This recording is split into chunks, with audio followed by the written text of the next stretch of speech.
গতকাল ১১ এপ্রিল ২০২৬ তারিখে রাজশাহী বিশ্ববিদ্যালয় গবেষণা সংসদ এর উদ্যোগে রিসার্চ প্রপোজাল চ্যালেঞ্জ সিজন ১ এর গ্র্যান্ড ফিনালে অনুষ্ঠানের আয়োজন করা হয়।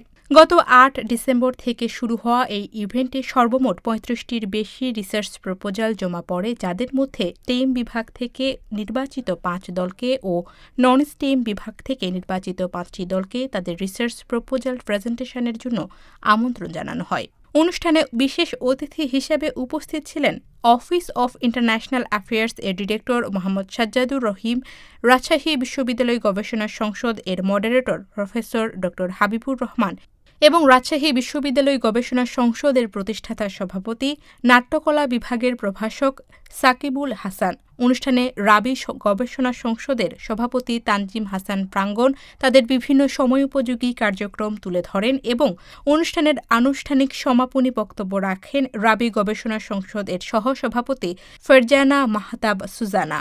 এই প্রতিযোগিতায় বিচারকদের রায়ে স্টেম অংশের বিজয়ী শিরোপা অর্জন করেন ইকো ফুয়েল সিকার্স এবং রানার্স আপ নির্বাচিত হয় টিম স্টার্ক।